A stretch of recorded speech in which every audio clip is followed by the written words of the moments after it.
In 2014, Lucasfilm began its next chapter under Disney with Star Wars Rebels. A new animation style, new characters, and a mostly unexplored point in the Star Wars timeline, Rebels, like any new project, wasn't without its growing pains. However, where the story truly accomplished its greatness was in its characters. Show creators Carrie Beck and Dave Filoni made us fall in love with the Ghost Crew, one of which being its leader, Spectre One, Jedi Knight Kanan Jarrus, a former child soldier turned war refugee turned Jedi Master. The patriarch of the Ghost Crew showed us that the past isn't what defines you, and letting go is often the first step in moving forward. I am joined by my friend in Star Wars, Grayson. Grayson, how you doing?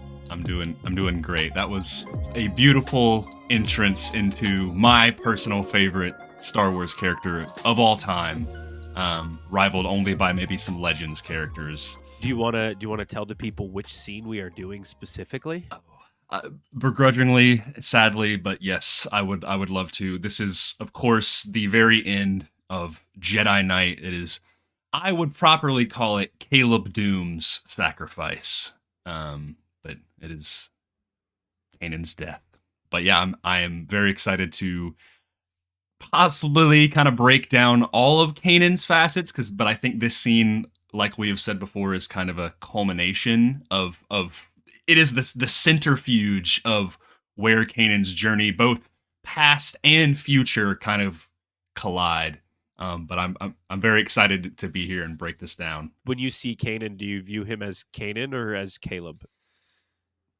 I think there's like a weird split. I think everybody and even himself considers him Kanan, and I always call him Kanan, but and I'm sure we'll talk about it.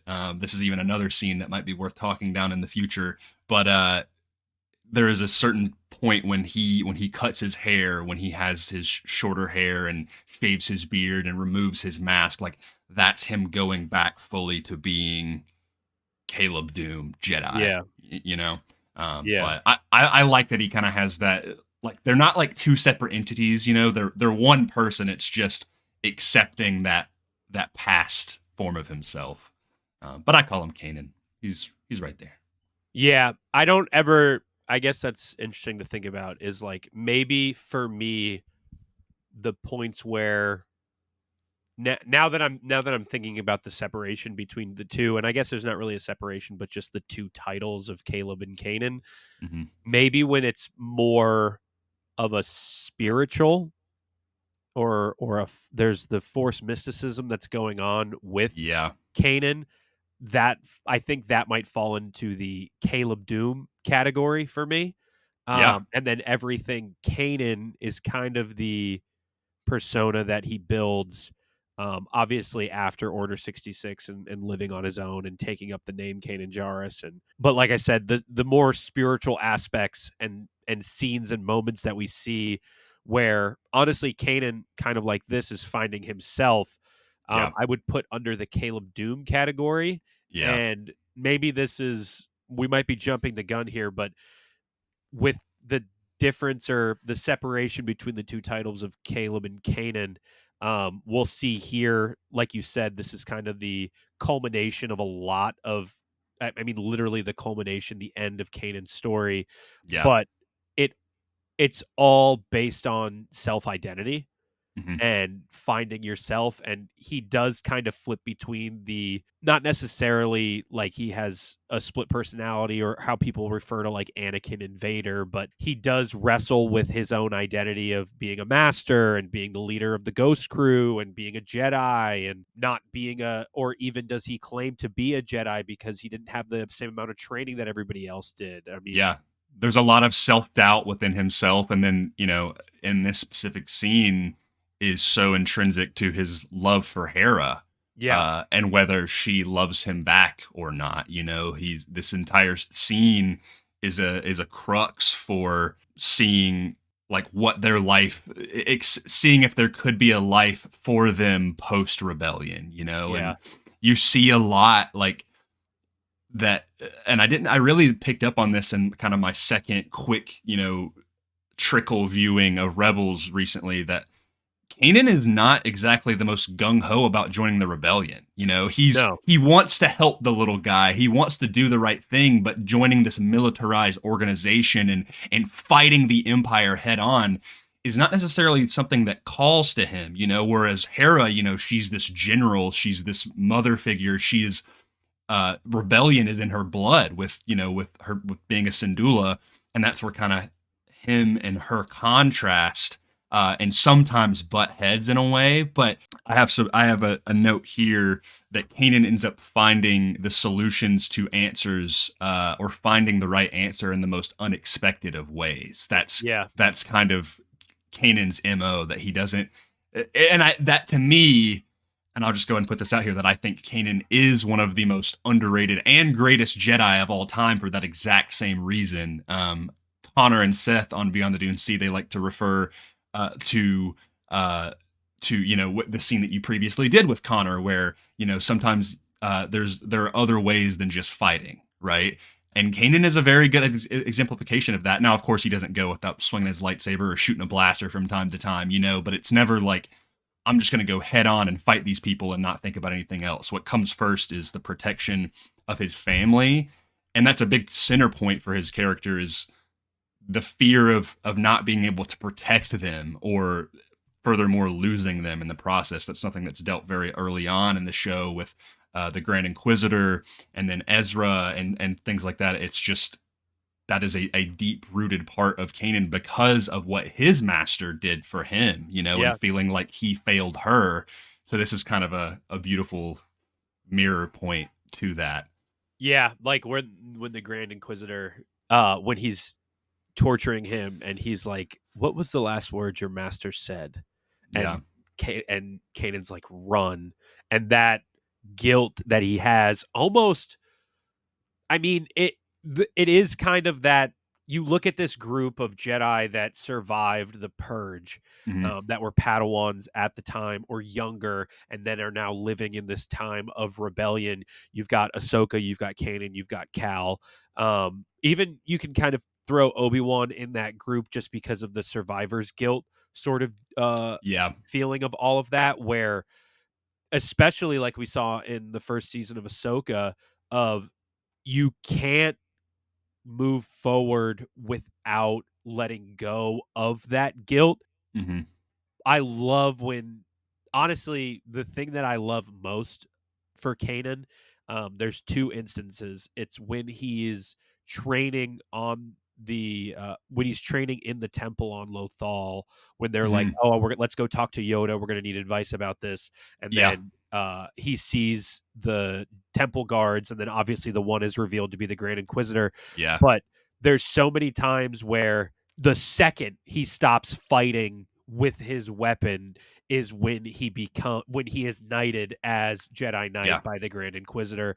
And then that's also great too when he's with the Bendu. So another Force vision or spiritual Force moment, when they go back to get the holocron and Ezra's going into the tunnel, and the Yeah. first thing he does is take Ezra's lightsaber away, and the Yeah. Bendu goes, "Why did you do that?" And Hmm. Kanan's like, "Because he needs to learn to do things without it."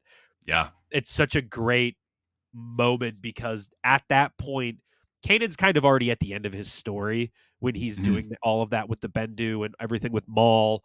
That's all at Yeah. the beginning of season 4, where I forgot how soon in the middle of season 4 Kanan actually dies. There's another like 4 or 5 episodes without Kanan I at the legit end. thought it was like 2 episodes and it was it's done. There's some aftermath Yeah, beyond that. I forgot how much goes on after Kanan's death. And I mean, obviously, the World Between Worlds happens after Kanan's death, and um, everything with Ezra and the Loth Wolves and all of that stuff. Like, there's so much that goes on afterwards, but Mhm.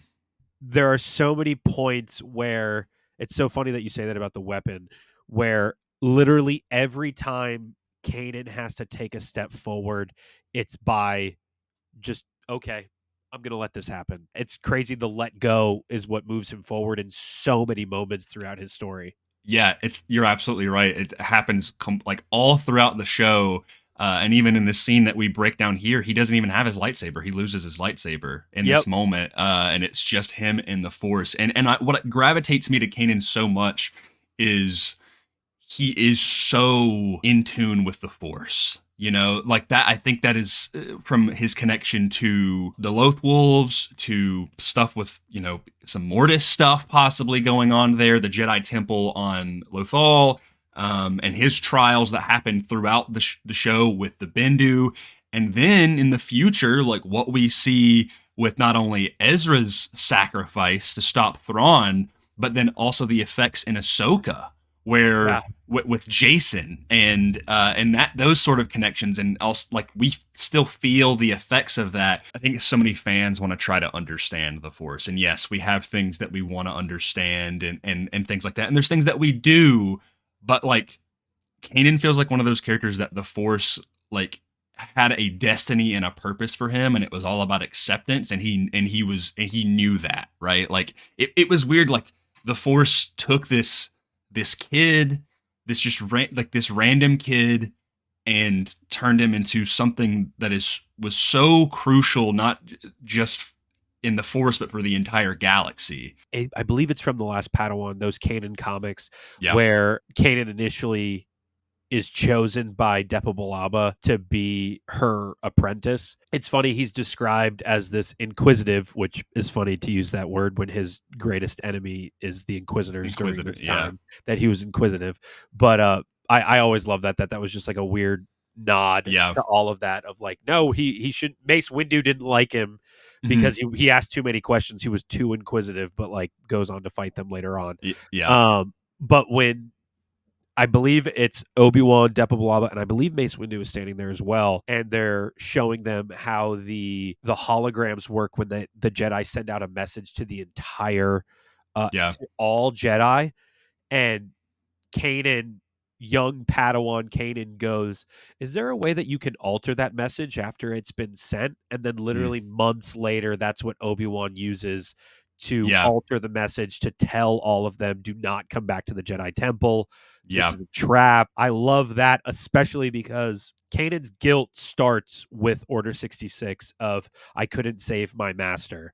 But yeah, that idea, without him really knowing, saved so many Jedi from going back to the Jedi Temple, yeah.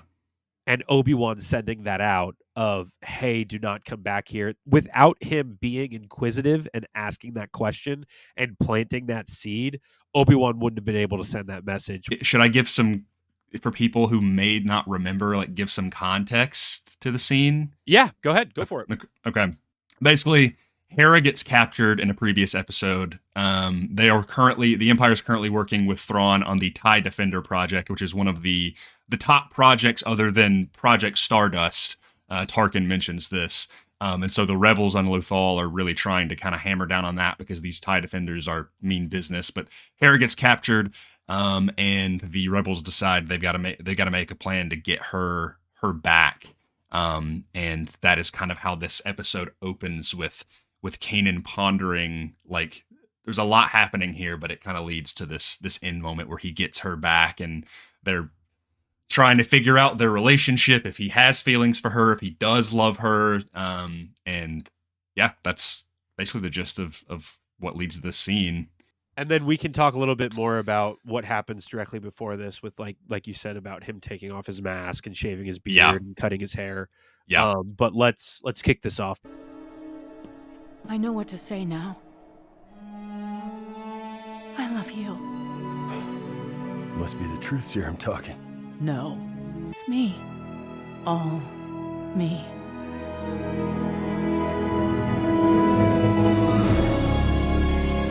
So this is just, for me personally, Kanan and Hera like are my number one Star Wars couple. And again, I'm biased, but I do love Hera. They're your favorite Star Wars ship, and the ship is called the Ghost.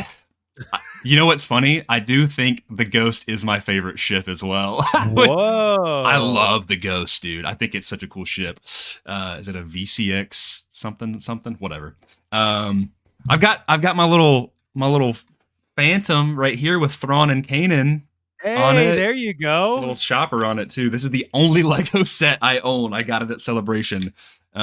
This scene though is like, I think it just shows it finally like pays off Kanan's love for Hera and his like kind of pursuit of her. She says earlier in the episode, like she's drugged up from this truth serum because Thrawn and Governor Price are trying to figure out where the rebel cell is at so they can get to it.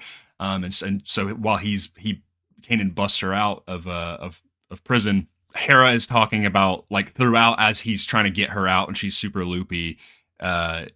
She's basically saying like how Kanan has always been there for her no matter what, even in this period where, you know, he's not super dead set on like head on fighting the Empire where she is, but he's going along with it because he loves her, you know.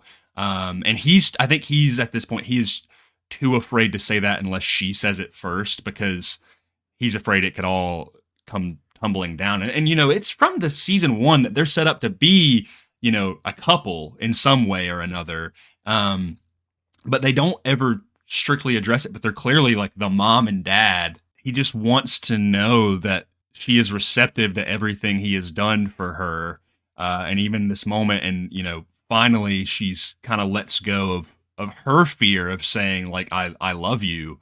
And this is like, you know, they've had some intimate moments before, but this is finally like the payoff of that moment where the truth serum finally kind of wears off. I think part of Kanan or Caleb knows that like something like this was going to happen. This entire episode, again, with the hair and everything, like, you know, the kind of ceremonial stuff, in the beginning of this episode, he's hearing voices of past and of the future, of like the Force like is almost telling him like, hey, this is what you have to do, you know. And you may not know exactly what's going to happen, but this is kind of your calling. But I just love this beautiful moment between Kanan and Hera.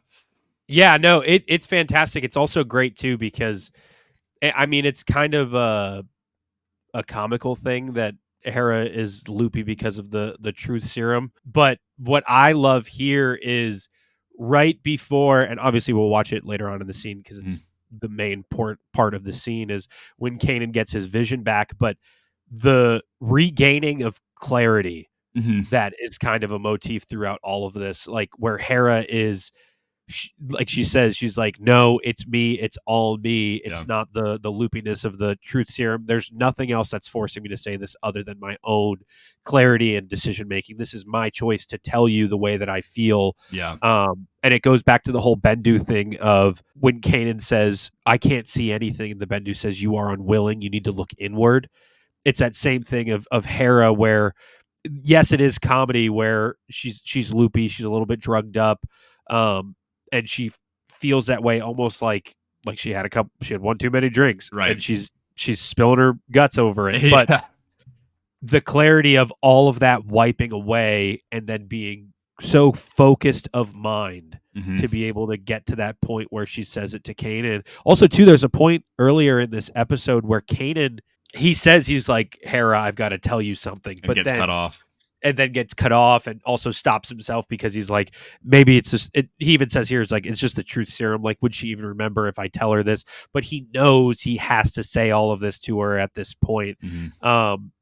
There's also, too, where right before they get on the gliders to fly off, people never pay enough attention to the world around them as they're flying off on the gliders, like right before when Zeb and Chopper kickstart the gliders and they fly in. That scene, that snapshot right there where there's the 3 of them going into the sun, and you're like rewatching it, I was like, knowing what's happened. Even when I first saw this episode, when I saw this scene, I knew something was going to happen. It's too happy-go-lucky Star Wars for like Ezra and Sabine, and hey, stop doing that. You, like, we'll see it later. Stop doing that, you guys. Let's get on here and let's get out of here. It's like, and you're like, you know, something bad is going, because it's all going a little too well. Yeah, there's I mean, even from the music, which Kevin Kiner is really up in his game here, like you see, there's just this ominous, even with like the title card, when it pops up and Kanan is kneeling there and it goes to the title card,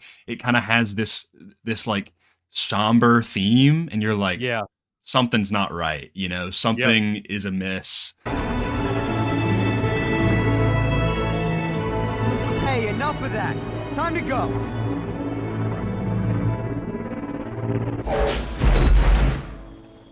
Target that fuel pod, now!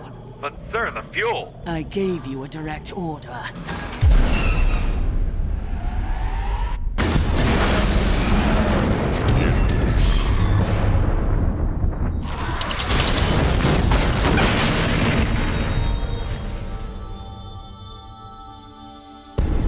The music here is so good.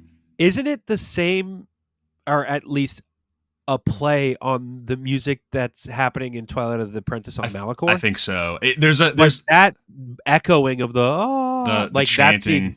The chanting is almost, I want to say, the same as the point where Ahsoka is running at Vader, and it's like that shot where it's spinning and Ahsoka's running at Vader, and then she jumps and hits him.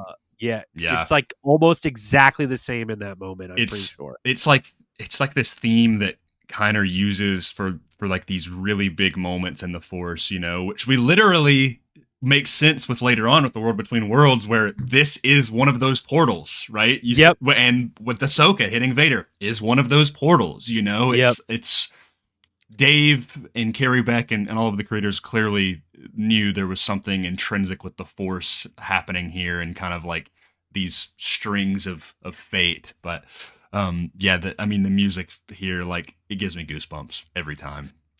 I know what I think about it, but do you think Kanan knew he was going to have to either die or sacrifice himself before this mission? You know, you think 100% he did?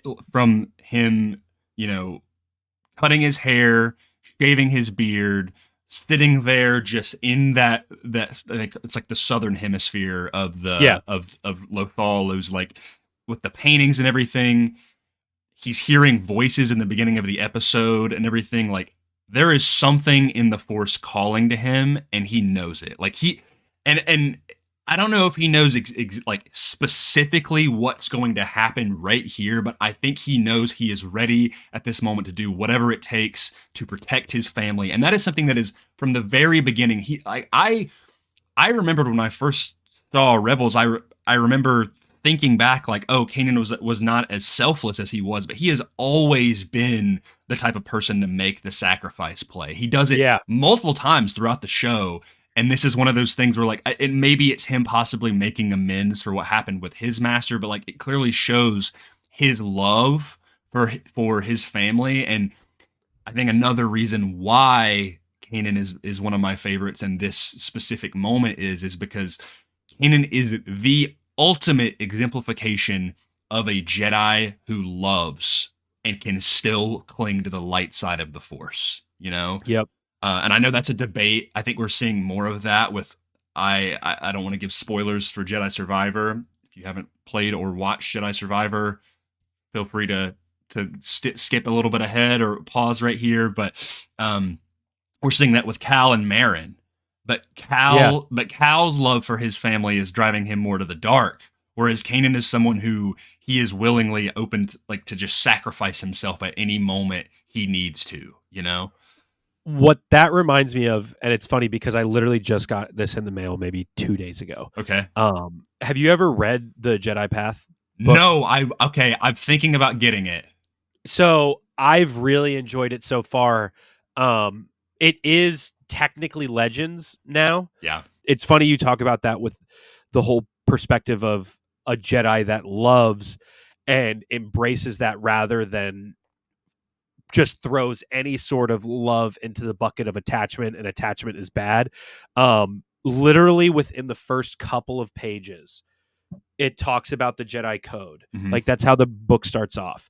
And there's a little script on the side where it's supposed to be Qui-Gon writing notes on the side of it.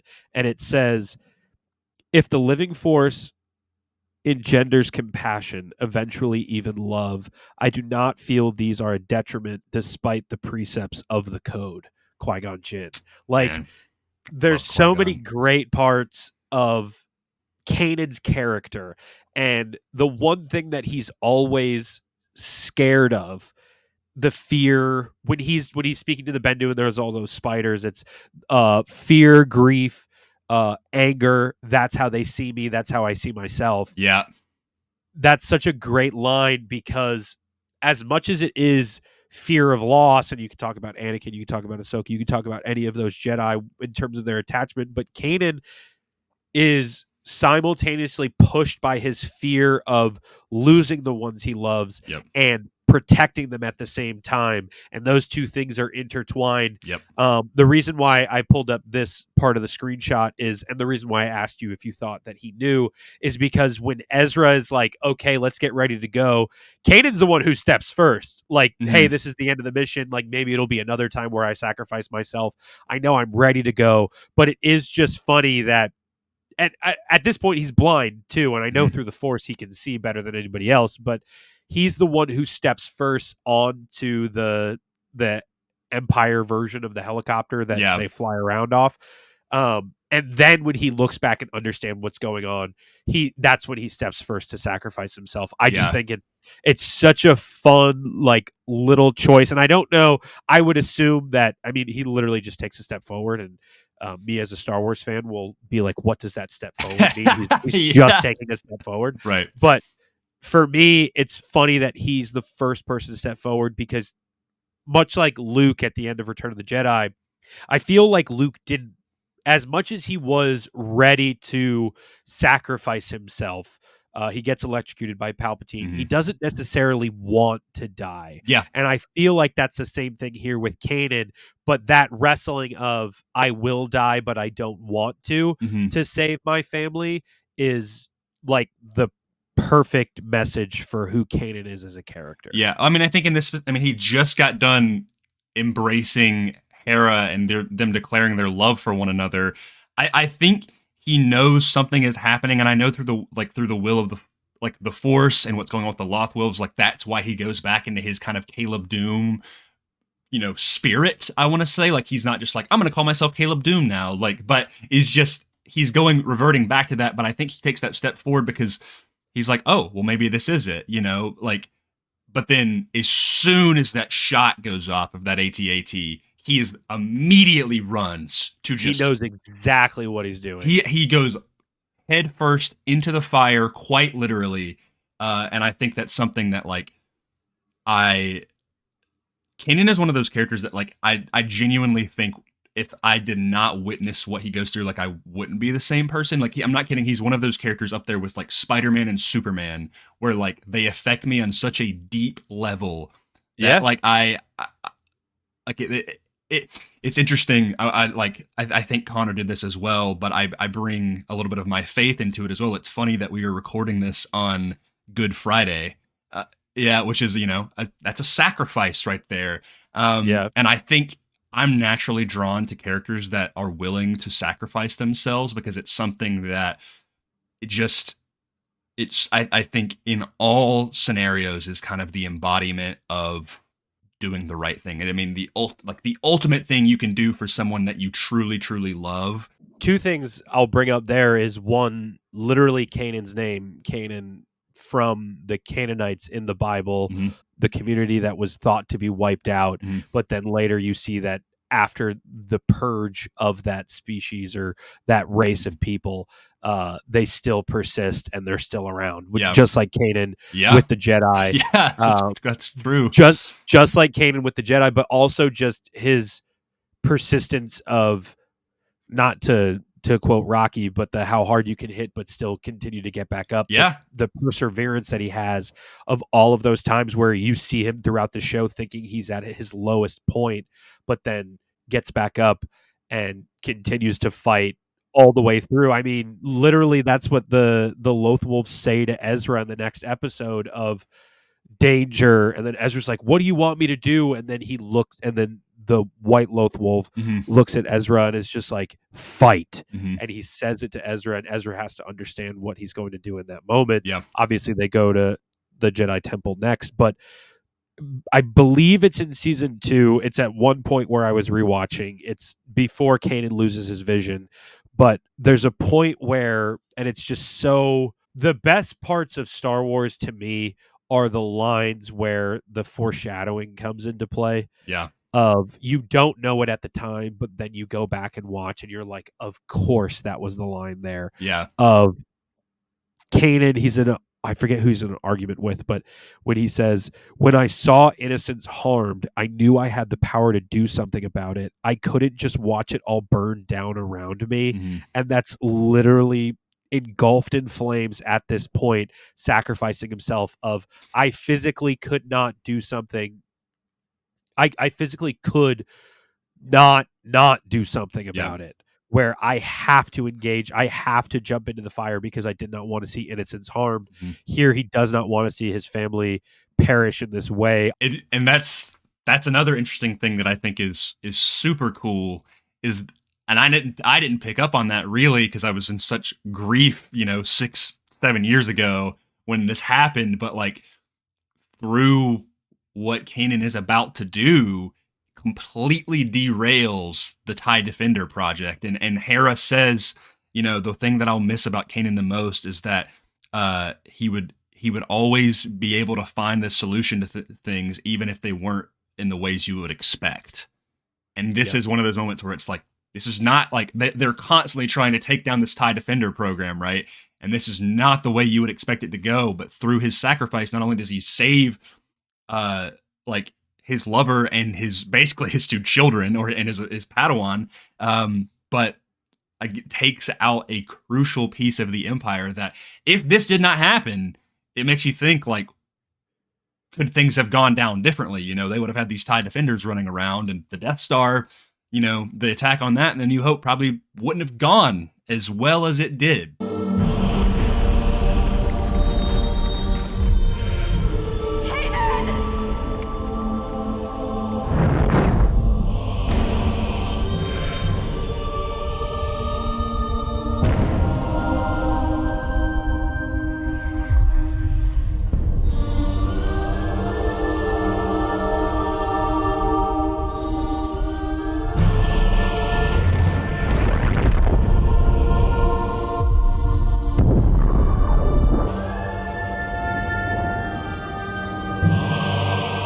It's hard for me to not watch that scene and try not to bawl my eyes out. Yeah. No, I mean, it's literally the example that was set by his master to save not only his family, but I mean, you could look at it as of him saving Ezra, because the one person who sees that, and obviously, I mean, one of the main things you have to talk about from Kanan's sacrifice is all the way down to the pose of that being the exact thing that Ezra does later on at the end of the show, where he sends Thrawn and him into what we now know is Peridia with the Purrgil. Yeah. I immediately have to talk about, I think, the moment that gets me, and there's two key moments, but the one that really gets me is it cuts to Sabine.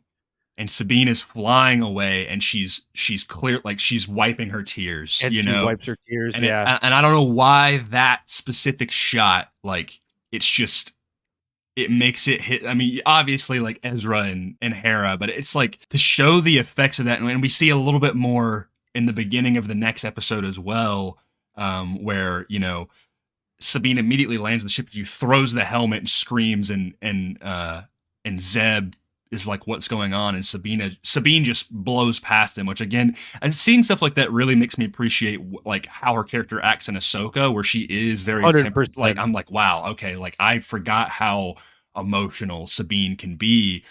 But then Ezra walks up to Zeb, and he's like, Kanan's gone. He's like, what, captured? And he's like, no, he's gone. And Zeb just holds him, and it's like Zeb and Ezra are those two characters that like they bicker throughout the whole show, but he just like, it just the closest of their family. And then right after that, Hera is looking out into the distance, and Chopper is the one to go up and grab her hand with his little metal claw. Like, you're like, dude, the effects of this sacrifice is insane. But I mean, we got to talk about the eyesight. I think that is the highlight of this scene. And it's interesting because I sent you some episodes before this to kind of like give some context building up to kind of develop Kanan's character. But one episode that was not in that list was actually the very end before they go to Malachor, where Hera says, "We'll see each other again." Or no, Kanan says, "We'll see each other again, I promise." And then I don't know if it's in that moment, but maybe later on where she says, "You always see me." She says, "You could always see me." I don't. Yeah, What exactly. episode is that actually? Because I missed that. I think it might be in that same episode because I went back and just wanted to see that scene. But she does say, "You could always see me," but literally in this moment, like obviously he comes back from Malachor and everything has changed from that moment. Like that is such a, just speaking on the Twilight of the Apprentice episodes, and that'd be a great breakdown for somebody to do at some point. Something in there.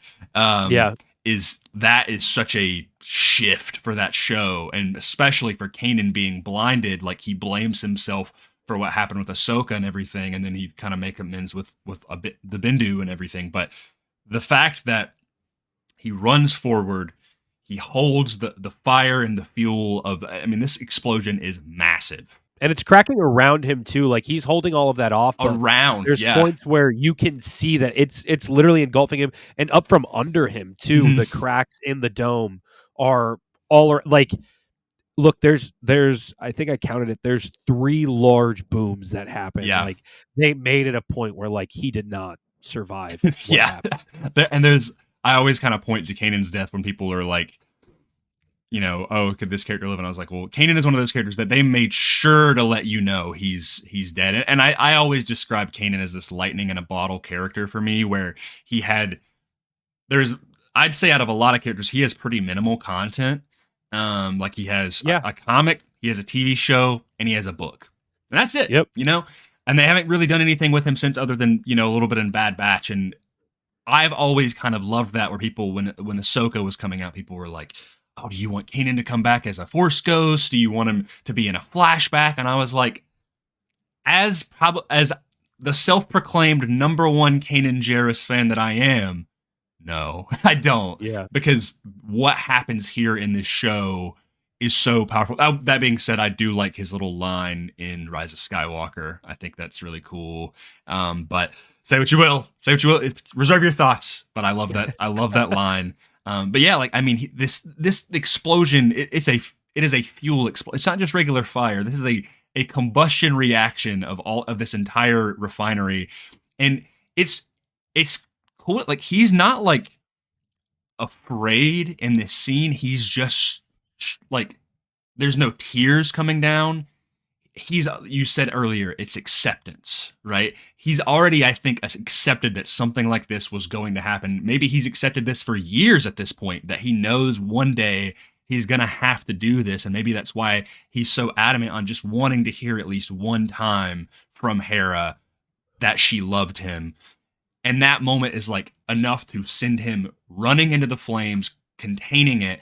And then as Hera runs up, I'll say it's one of the coolest power feats of a Jedi for sure, where like he just turns around and immediately just holds her in place, you know? Yep. And she's not even like pushed back or just stays there. She's levitating, fully levitating. He doesn't even look like he's struggling in that moment. Yeah. Like he's literally just one hand this way, the other hand towards her, and he looks straight into her eyes, and you see the cloudy milkiness of his eyes go back to that vibrant, like turquoise blue color as they make direct eye contact, and they look at each other for a second before he puts he sends her back.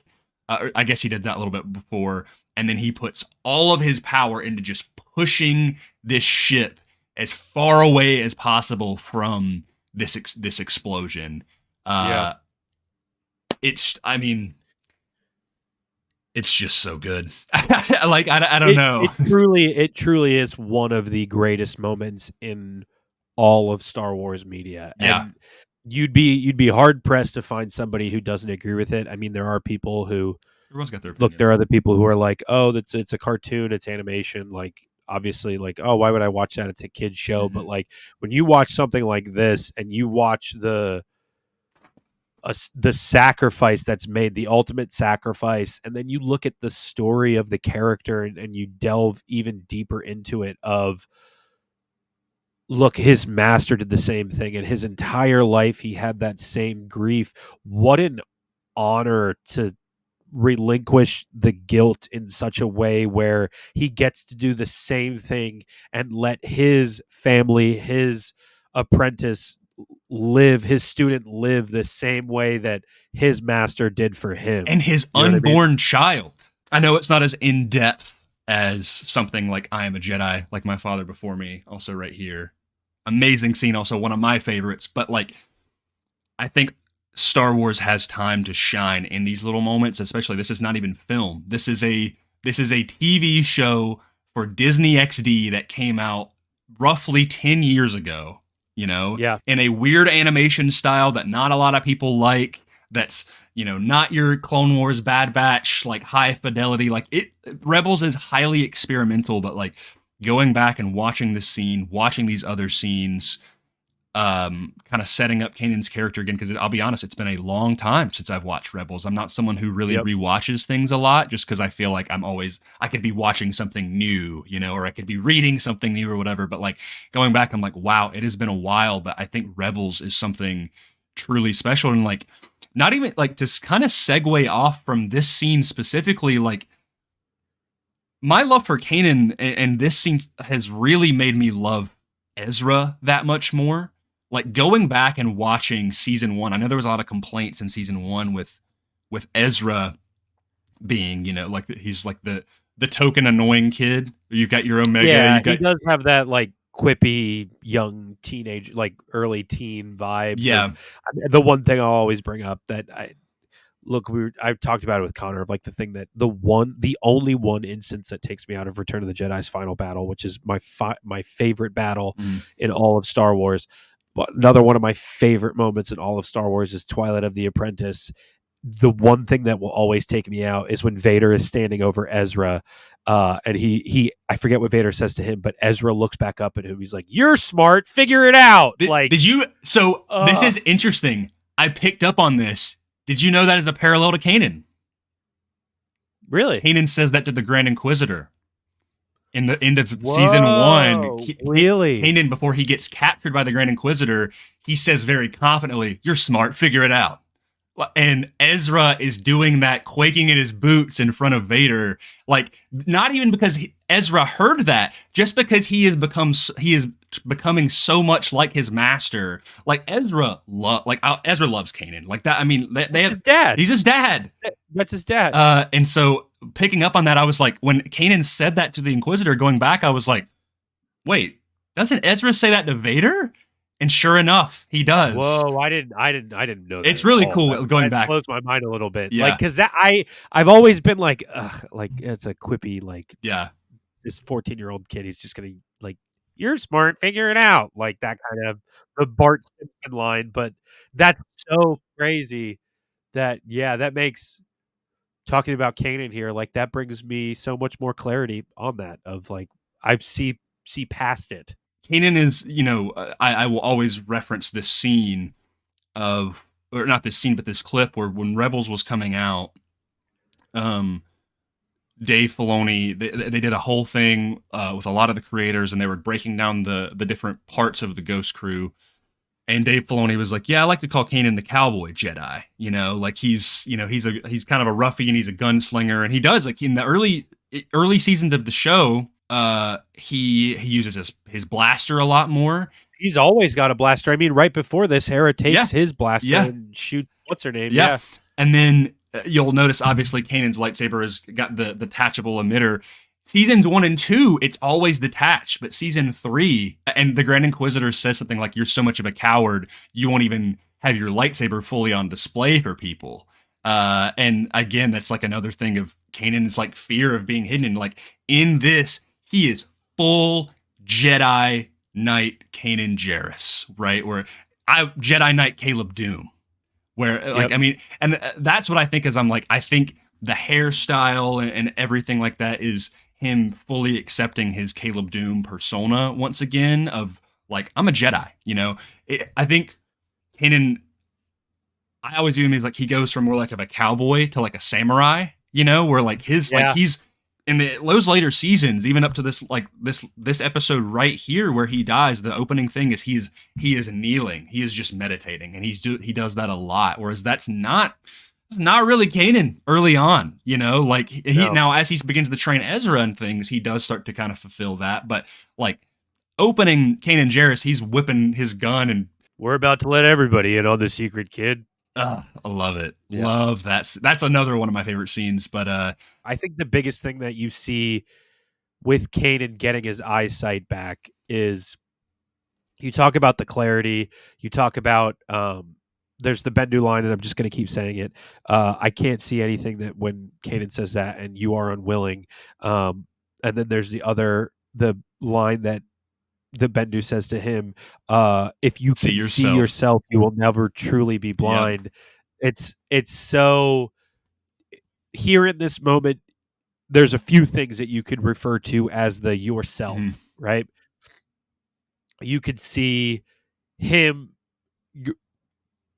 shedding that guilt that he had for so long of things like, I'm not a good enough teacher. I'm not a good enough teacher because I wasn't trained. I wasn't trained because my master died. My master died because I didn't save her. Of like that step, like how many steps backward to Order 66 happening, to the loss of Depa Billaba. But then you go into the identity of it all of that he's guilty of, kind of also falls into that Caleb Doom category, because that's before he changed his name. So as much as it is a choice to pick Kanan Jarrus, it's also he had to do that to stay hidden, much like Obi-Wan does with Ben.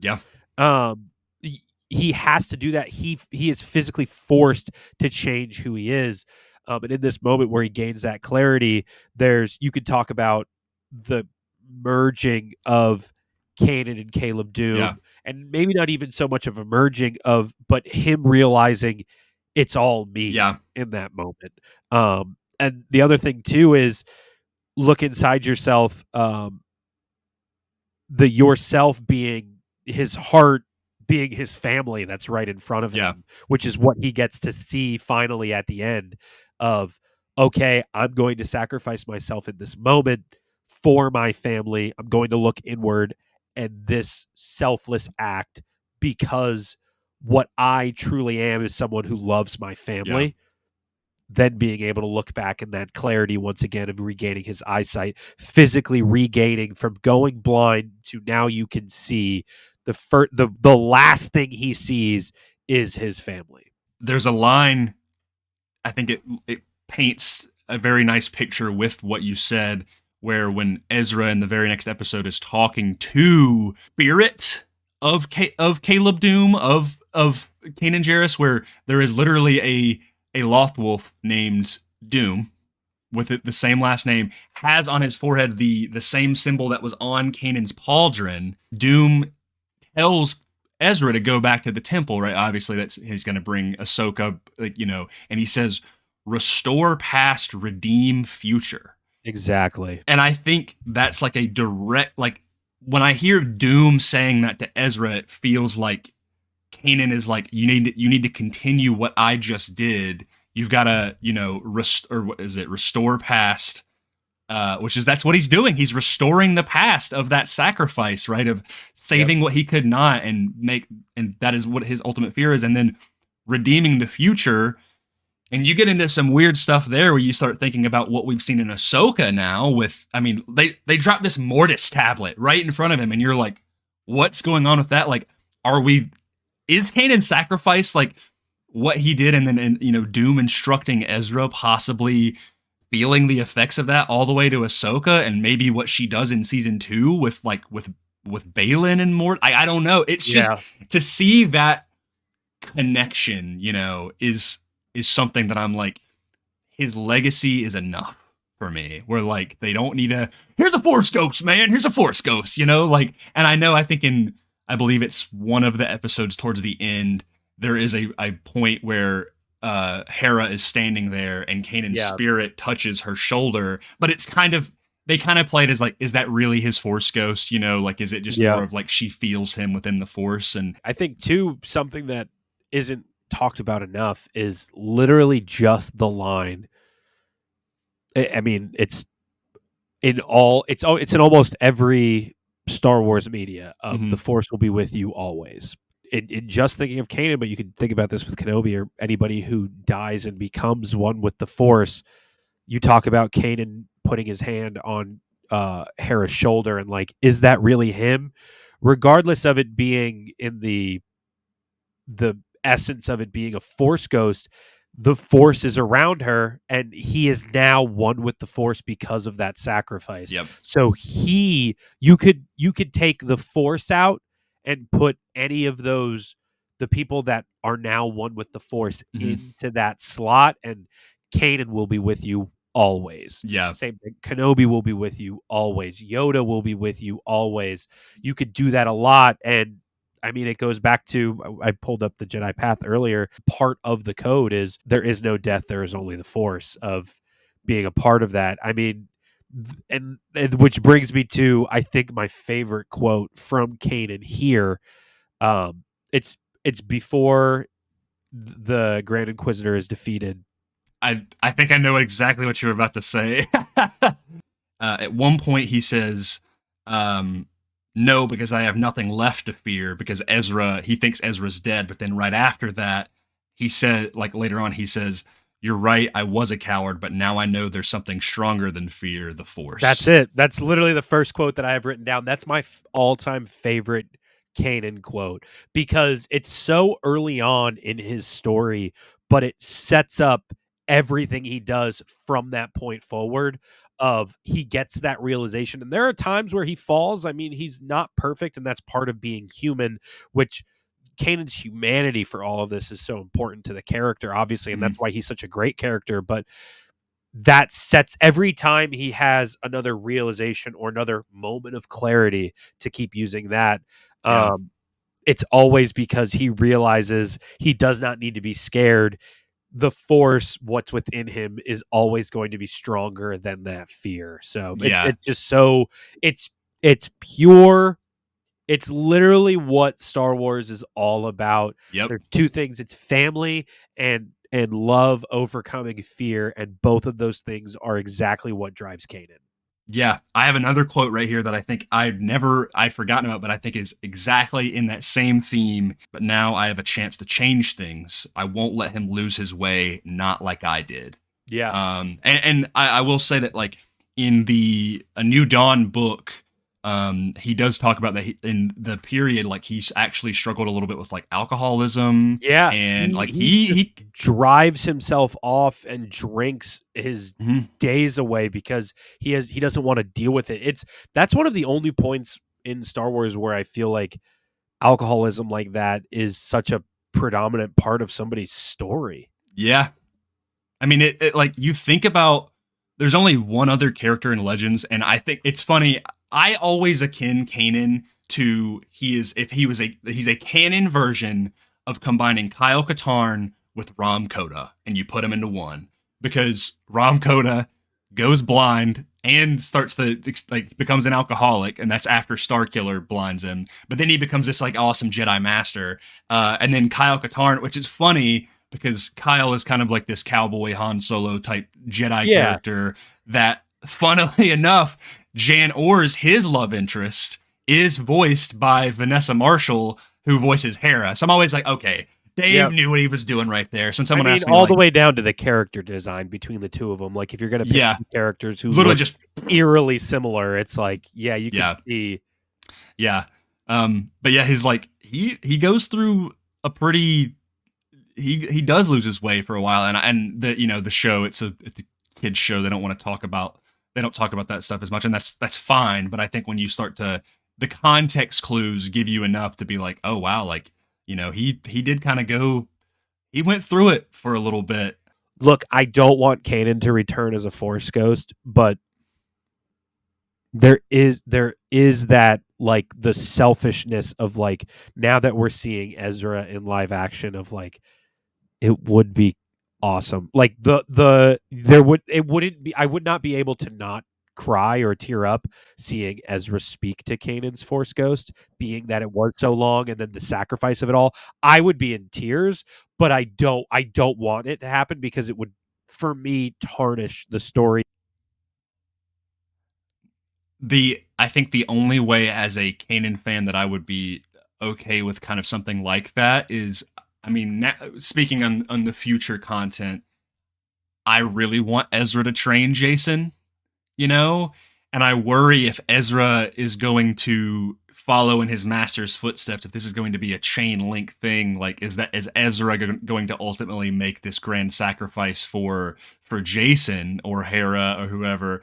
But I would love if there was a scene where if there was this Force ghost of Kanan, maybe not him speaking, he does speak to Ezra a little bit, but him being able to like talk to his son, you know, honestly, something similar, not necessarily in like a redemptive way, but with the Leia using her Force essence to bring up that memory of Han to talk to Ben, something like that, where it's legitimately it's the Force ghost of Kanan and Ezra and Jason are kind of struggling to train or something like that. You know, Ezra's now in this role where he's like, I don't know if I'm good enough to be a master. I mean, this is my master's son. You know, like I don't want to let my master down. I don't want to let Jason down. I don't want to let Hera down. And then just them having this moment of like, even if it's not if it's just Freddie Prinze Jr.'s voice being like, you know, just in a moment of, again, I sometimes just enough of hearing a character post, like a Jedi character post their death, just saying like the Force will be with you always, you know, something like that would be really cool. Let me pitch you two things then on that. Okay. The first would be, what if Ezra and Jason are together and it has something to do with the Chimera, and Hera is the one to get Kanan's lightsaber back in the same way that Kanan got Hera's Calicori. The first thing Kanan did before rescuing Hera was get that back for her, and then rescued Hera of like, hey, I have a present for you. Such a what good if moment. it was Hera getting the lightsaber back because both of those objects, you kind of have the weight of the lineage of those characters. Like that's exactly what the Calicori is for Hera. It's her entire lineage before that point, her brother, her father, all of the other the Twi'leks on Ryloth. Like that's what that means, in the same way kind of that lightsaber does for Kanan. Yeah. What if she's the one to get the lightsaber back off the Chimera in some turn of events? Yeah. Obviously, I'm not writing a fan fiction right now, but Yeah. it's just Hera getting that to then give to Ezra and Jason. I would love that. I think that would be awesome, especially if there's some cool battle on the Chimera, you know, if they're trying to like sneak in there and hopefully the Air movie, if they do that. But Ezra and Kanan are both, they declare themselves as Jedi, you know, like they're not renounced like Ahsoka. Ahsoka's kind of doing her own like kind of Jedi thing, you know. There's plenty of times where Ahsoka says, no, I am not a Jedi, like when they're going into the temple on Lothal, and Ezra's like, all right, Ahsoka, Kanan, I'll stand here, you guys open it, and she's like, it'd be better if you guys do. I don't. And then Ezra's like, what? And Ahsoka's like, I left the Jedi Order. It's okay. It would be better if you guys both opened it. Yeah. And obviously she's this isn't a Ahsoka talk, but her seeing Yoda right before she runs out of that temple is always great for me. Yeah. The other thing that I was going to pitch you is obviously, like, we both aren't in the camp of wanting Kanan to come back as a Force ghost and interacting with Jason and Ezra. But what if it's Ezra taking Jason back to Lothal and seeing the Doom Wolf, and it's Jason and Ezra interacting with the big wolf? Yeah. Like they go out into the field and they're training, and then there's somebody I want you to meet, and then all of the wolves stand up, which to me, the original way that Ahsoka was going to survive Order 66 was all of the clones. She's sitting on that rock. Have you ever you've heard this, right? Of how Ahsoka was going to survive Order 66. So this is, I forget if it's after Ahsoka's death in Rebels, or if it's right before, during the Ahsoka Lives question mark period, or Ahsoka Lives with an exclamation point with Dave. But it's Dave explaining to Ashley Eckstein how she was originally going to survive at the end of Clone Wars in the Mhm. original season 7. And it was her meditating on this large boulder, and all of the clones come up, and she's out in the woods. She's just out by herself and she's meditating, and all of these clones come up and they're like, "Oh, just one Jedi. This will be easy for us." Like not really registering like it's Ahsoka, but just obviously it's after Order 66 of, "Oh, it's just one Jedi. This will be easy for us. She's Yeah. alone." And then she turns around and she's like, "We are not alone. We are never alone," something like that. And Mhm. all of the trees that are around are actually the legs of these giant wolves that come down, and she rides off on one of them. So that, What? yeah, it's crazy. He explains all of that, which is why there's that concept art that they're Mm. selling on her universe with Ashley Eckstein's website of her, and I've got the gray shirt of her with the The lightsaber wolf. on the Loth Wolf, which is Interesting. why we see her on the Howlers in Yeah. Peridia, which is like kind of a nod to that, of like the realization of that happening. But all of those times where Dave used that, and obviously Ahsoka is based on the Princess Mononoke. Her character is so based on that, Oh. and like the whole time she's riding that wolf. So Dave, obviously, in his obsession of wolves that we all Yeah. know, um, that's like such a part of her character moving forward, and that's why it's so cool that Kanan has that connection with those wolves. And then you even see the wolves in the same way that you see the Purrgil on the star map On in the star map. Ahsoka. Yeah. Yeah, it's so cool. Stuff like that is like, look, you can talk about Bad Batch season 3 as much as you want, of like, and even I joke about it, of every episode there's going to be a giant monster of some point. I think we have Yeah. literally seen some sort of monster Yep. in every episode of Bad Batch season 3. But like the Purrgil, the Loth Wolves, the Bendu, Dude. like Yeah. there are so many of these like spiritual force creatures that are such a cool part of Star Wars to me. The last thing that I've got about all of this is, like you were just saying about Kanan talking to Ezra. There are so many points where Kanan is talking to himself, but he's like physically talking to Ezra, but he's actually speaking to himself. Mhm. Like when they're trying to get the holocron back from the Bendu, there are so many points where Kanan is giving Ezra advice, but it's advice that Kanan doesn't necessarily believe for himself yet.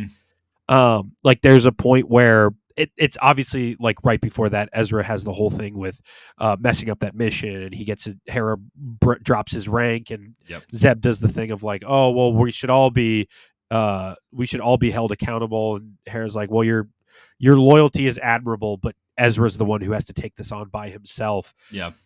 Ezra apologizes to Kanan and like says, "I'm sorry for it," and Kanan's like, "It was not your fault.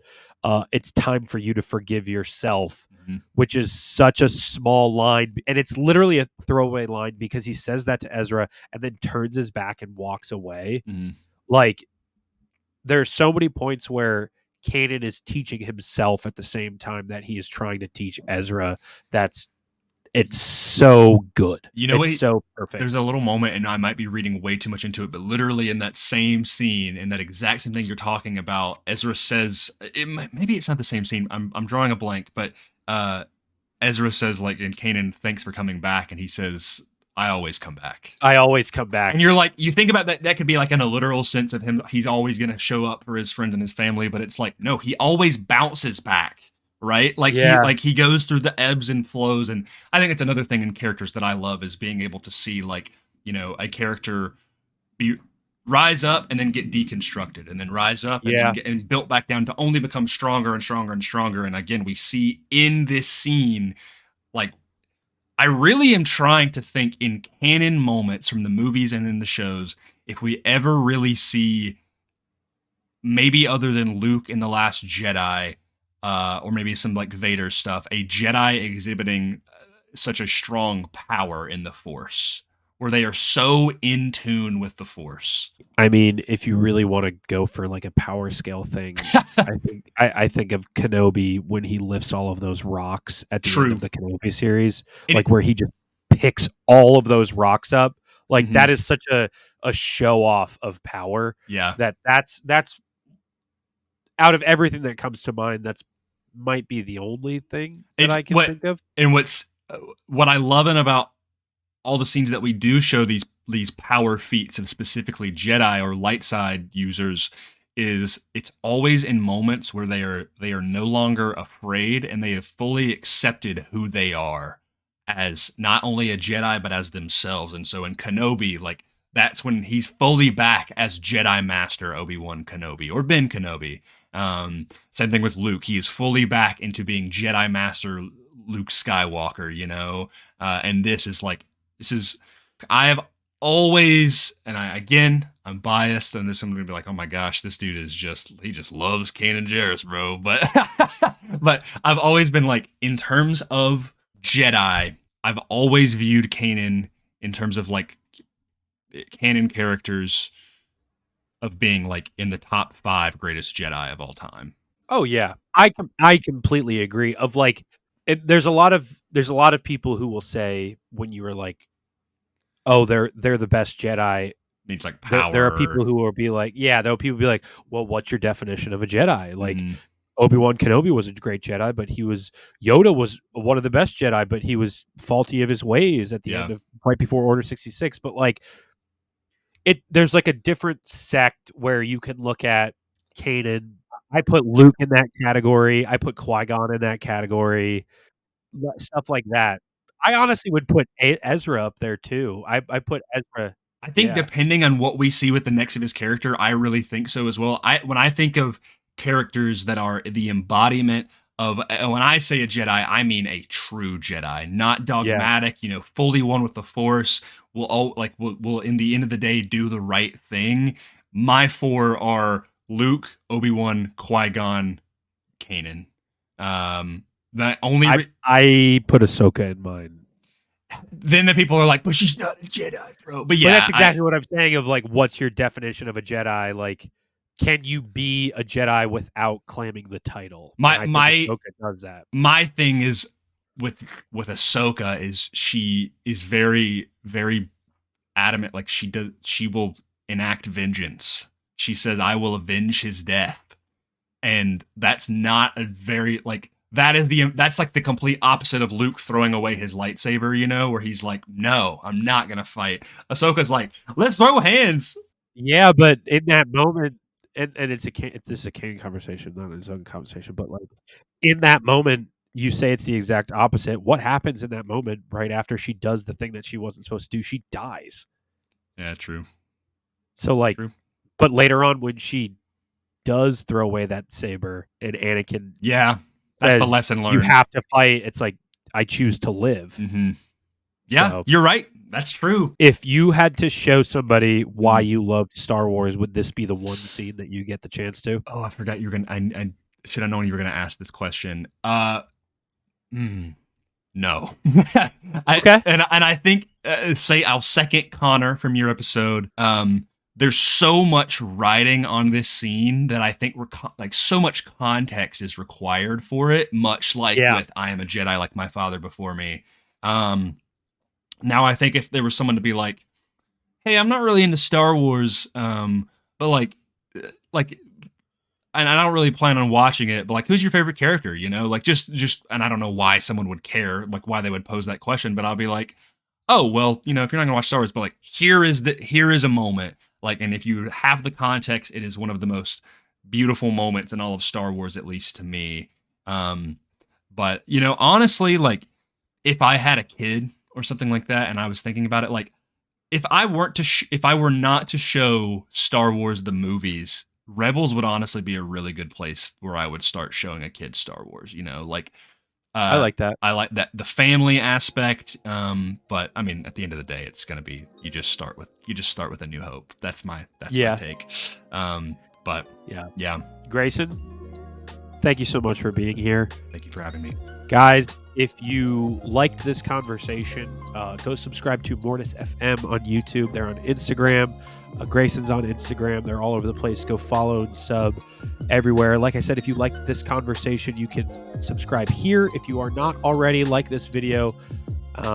and there will be more to come. And as always, your focus determines your reality. Thanks so much. May the force be with you.